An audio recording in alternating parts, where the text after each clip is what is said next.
The Palestinian militant group Hamas has carried out brutal acts of terror against Israeli civilians, and Israeli and American leaders are always keen to tell us how dangerous and evil Hamas is. The inhumanity of Hamas. I have no sympathy for Hamas. That keep shelling Israel with thousands of rockets and mortar shells. But what if I told you that Israel helped create Hamas?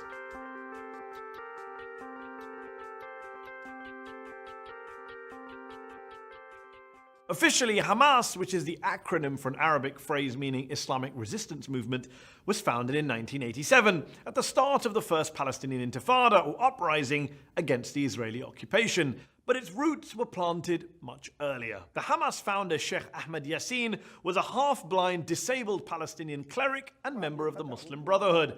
The Brotherhood had been repressed by the Egyptians in Gaza prior to 1967, but once the Israelis invaded and occupied the Strip, they didn't just turn a blind eye to these Islamists, they encouraged them. See, the Israelis, especially right-wing Israelis, wanted to undermine the power of the dominant Palestinian political force at that time, the nationalist PLO, at the heart of which was the secular Fatah party of Yasser Arafat, their bête noire.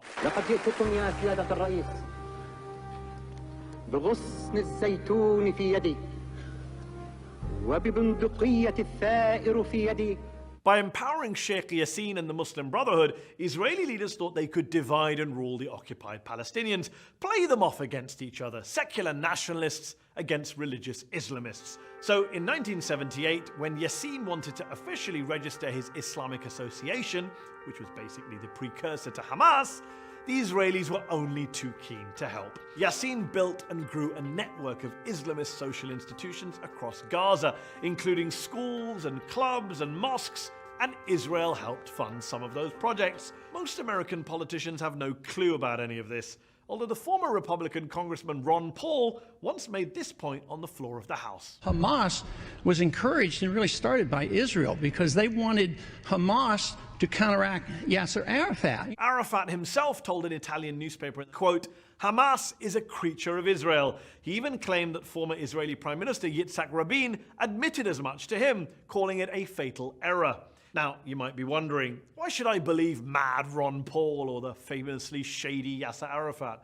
Well, you don't have to. You can believe top Israeli and US officials who've basically owned up to all this. Brigadier Yitzhak Segev, for example, who was the Israeli military governor in Gaza, and later told a New York Times reporter that he helped finance the Islamic movement.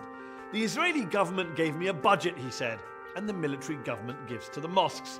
Colonel David Hakam, who worked in Gaza in the late 1980s as an Arab affairs expert in the Israeli military, has admitted that the original sin was Israeli support for Yassin in the late 70s.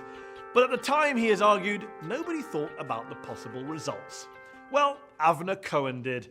Cohen was the Israeli official who was responsible for religious affairs in Gaza for more than 2 decades, and who now says, quote, Hamas, to my great regret, is Israel's creation. Yeah, Cohen's words.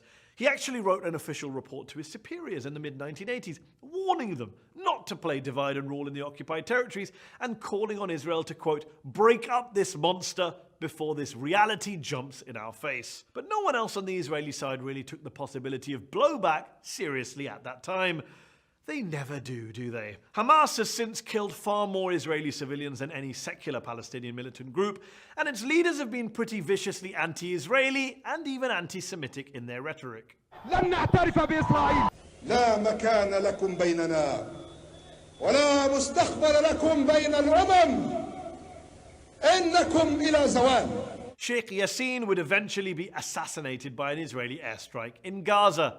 Sheikh Yassin and its organization, the Hamas, are responsible to the killings of more than 400 Israelis. So the question shouldn't be why now. I think it should be why not before. Why not before? Well, because before, Israel was actually nudging and winking at Yassin and co., building them up as a rival to Arafat's Fatah. The die was cast for blowback. Blowback, incidentally, that they decided to double down on.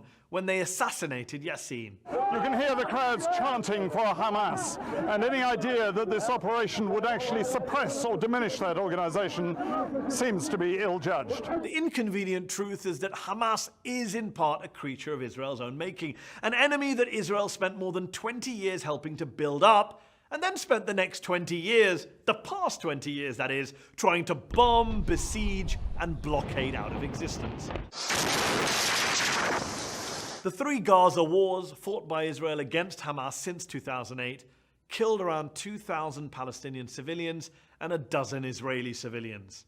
That's the real human cost of blowback.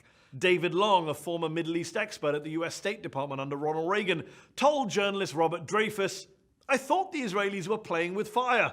I didn't realize they'd end up creating a monster. But I don't think you ought to mess around with potential fanatics. It's a lesson both the Israelis and the Americans never seem to learn, though.